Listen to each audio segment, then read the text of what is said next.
한 여자가 사라졌습니다. 평소 조용하고 무해하던 사람.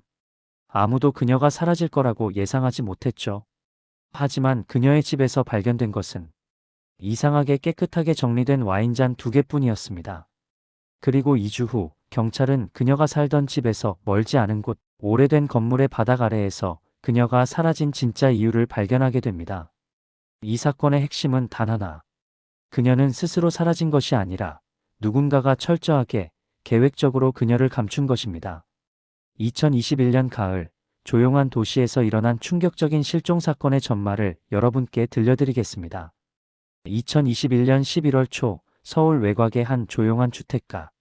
이곳에서 도서관 사서로 일하던 서진아 31세.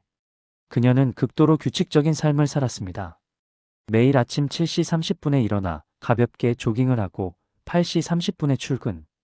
오후 6시에 퇴근해서 집으로 돌아오는 일상.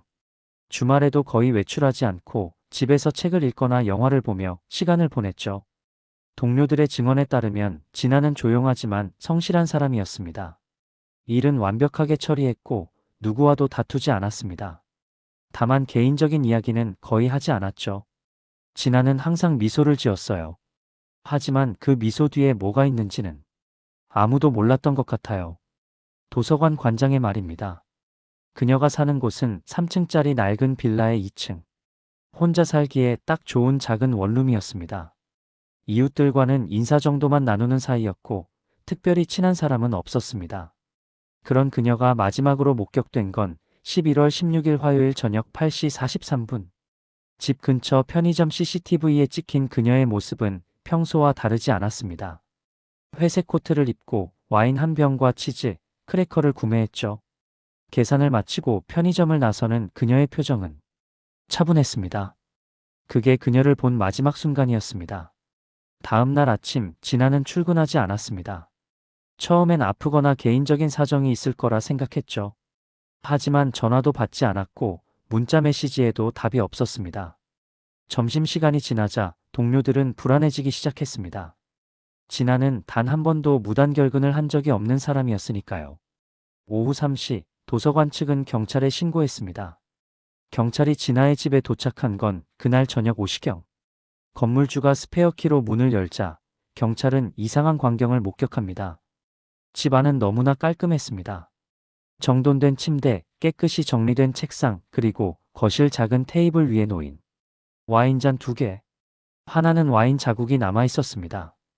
립스틱 흔적도 희미하게 보였죠. 진아가 마신 잔이 분명했습니다. 하지만 다른 하나는 달랐습니다. 그 잔은 너무나 깨끗했습니다. 물기도 지문도 어떤 흔적도 없이 완벽하게 닦여 있었죠.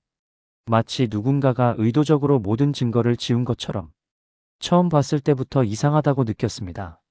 일반적으로 집에서 술을 마시면 잔을 이렇게까지 꼼꼼히 닦지는 않거든요. 게다가 하나만 닦았다는 것도 이상했죠. 담당 형사 김영수의 증언입니다. 경찰은 즉시 현장을 봉쇄하고 정밀 감식에 들어갔습니다. 집 안에서 특이한 점이 더 발견됩니다. 진아의 핸드폰과 지갑은 그대로 있었지만 외출용 가방이 보이지 않았습니다. 그리고 옷장을 확인하니 옷 몇 벌이 사라진 것처럼 보였죠. 처음엔 가출로 추정했습니다. 하지만 통장을 확인하니 아무런 출금 내역이 없었고 신용카드도 사용되지 않았습니다. 그리고 무엇보다 그 깨끗한 와인잔이 계속 경찰의 머릿속을 떠나지 않았습니다. 경찰은 진아의 주변 인물들을 조사하기 시작했습니다. 첫 번째 용의자, 전 남자친구 강도윤. 진아와 도윤은 1년 전에 헤어졌습니다. 이유는 도윤의 과도한 질투와 집착 때문이었죠. 처음엔 다정했어요. 하지만 점점 숨이 막힐 정도로 제 모든 걸 알고 싶어 했죠. 누구랑 통화했는지, 어디 갔는지, 뭘 했는지. 견딜 수가 없었어요. 진아가 친구에게 남긴 문자 메시지입니다.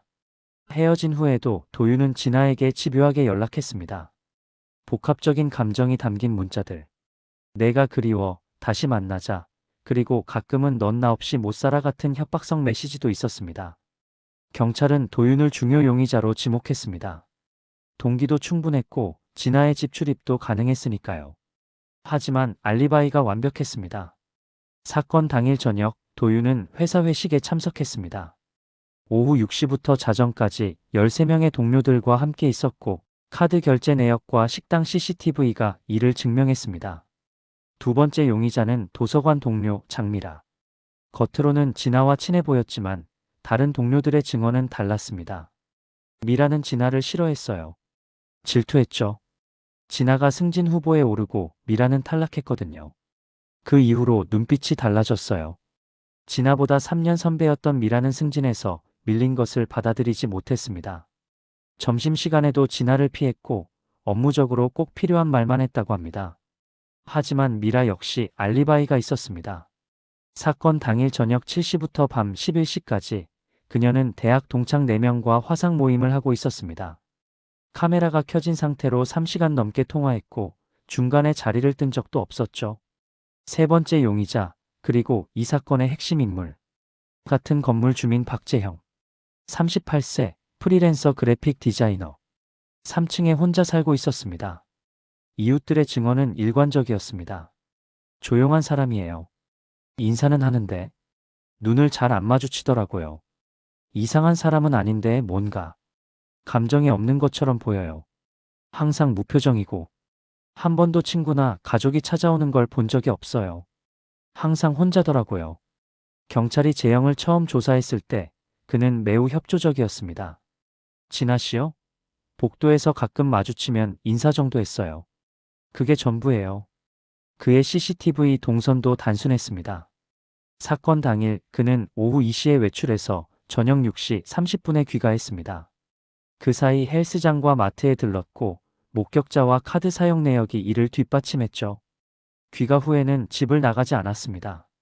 경찰은 그를 특이하지만 무고한 사람으로 분류했습니다. 하지만 이건 큰 실수였습니다. 사건 발생 5일 후 경찰은 진아의 집을 다시 수색했습니다. 이번엔 더 세밀하게 놓친 게 없는지 확인하기 위해서였죠.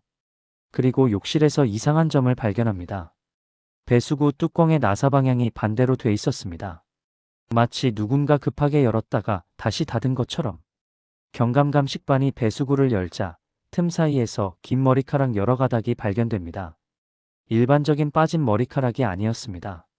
그중 절반은 뿌리가 깔끔하게 잘려 있었습니다. 누군가 강제로 뽑은 흔적이었죠.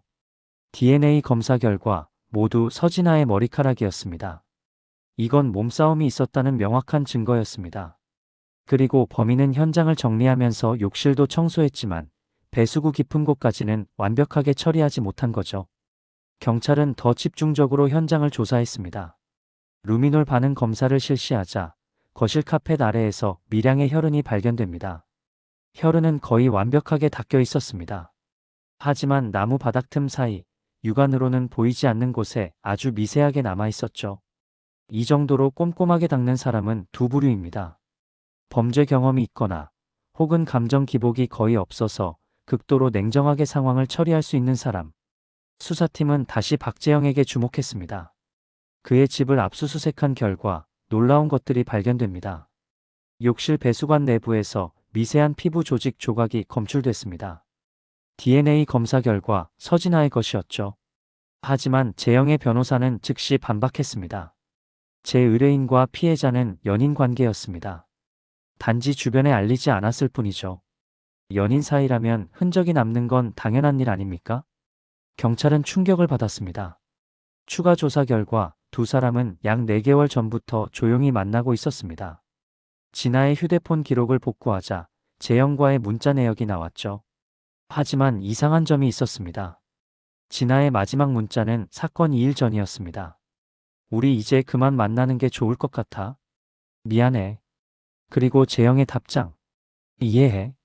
내가 원한다면. 너무 담담했습니다. 감정의 기복이 전혀 느껴지지 않는 문장이었죠. 경찰이 재형을 다시 조사하자 그는 이렇게 말했습니다. 네, 사귀었어요. 하지만 그녀가 헤어지자고 해서 받아들였어요. 실종 당일? 저는 집에 있었고 그녀가 왜 사라졌는지 모릅니다. 그냥 저를 남겨두고 떠난 거예요. 그의 목소리에는 슬픔도 분노도 없었습니다. 하지만 결정적 증거가 없었습니다. 정황만으로는 기소할 수 없었죠. 사건 발생 3주 후 예상치 못한 곳에서 단서가 발견됩니다. 진아의 집에서 500m 떨어진 재건축 예정 주택. 철거 작업 중이던 인부들이 욕실 바닥 시멘트를 깨는 순간 이상한 냄새가 났습니다. 그리고 그 아래에서 작은 뼈 조각이 발견됩니다. 경찰이 급히 출동했고 법의학자들이 현장을 정밀 조사했습니다. 인간의 손목뼈 일부였습니다. 더 끔찍한 건 주변에서 발견된 다른 조직들이었습니다. 잘게간 돼지고기와 섞인 인간 조직. 마치 누군가 흔적을 감추기 위해 의도적으로 섞어놓은 것처럼. DNA 검사 결과 서진아의 것이 맞았습니다. 경찰은 즉시 주변을 조사했습니다. 이 마을에는 작은 정육점이 하나 있었고 그곳엔 부산물을 재가공하는 산업용 분쇄기가 있었습니다. CCTV를 확인하자 충격적인 장면이 나왔습니다. 사건 당일 밤 11시 47분. 박재영이 큰 가방을 들고 정육점에 들어갑니다. 그는 이 시간 동안 그곳에 있었고 새벽 2시에 빈손으로 나왔습니다. 정육점 주인의 증언. 재영 씨는 가끔 디자인 작업을 해줘서 친했어요. 그날 밤에 급하게 연락이 와서 열쇠를 빌려줬죠. 무슨 작업이 있다고. 설마 그런 일을 할 줄은. CCTV 속 재영의 얼굴에는 어떤 감정도 없었습니다. 마치 일상적인 작업을 하는 것처럼 그는 담담하게 정육점에 들어갔고 담담하게 나왔습니다. 경찰은 재영의 집을 다시 수색했습니다. 침실 벽장 깊은 곳에서 작은 나무 상자가 발견됩니다. 그 안에는 유리병 12개가 가지런히 놓여 있었습니다. 각 병마다 긴 머리카락이 가득 채워져 있었고 라벨에는 날짜가 적혀 있었습니다.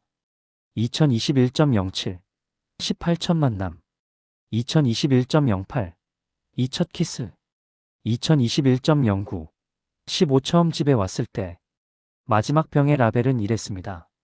2021.11 16 마지막. 박재영은 체포됐습니다. 조사 과정에서 그는 모든 것을 담담하게 시인했습니다. 감정의 기복 없이 마치 일기를 읽듯이. 진아가 헤어지자고 했어요. 처음엔 괜찮다고 생각했어요. 하지만 그날 밤 그녀가 다시 와인을 마시러 오자 견딜 수가 없었어요. 그는 와인에 수면제를 탔습니다.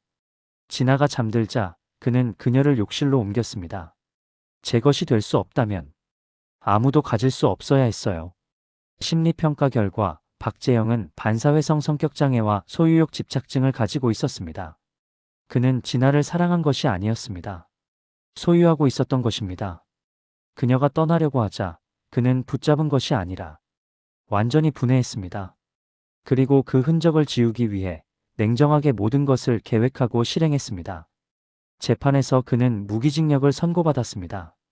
사람은 때로 다정하고 조용한 얼굴 뒤에 가장 완벽한 잔혹함을 숨기고 있습니다. 담당 검사의 최후 진술이었습니다. 우리 주변에는 박재영 같은 사람이 있을 수 있습니다. 겉으로는 평범해 보이지만 그 내면에 어둠을 품은 사람들. 서진아는 그저 평범한 일상을 살고 싶었던 평범한 사람이었습니다.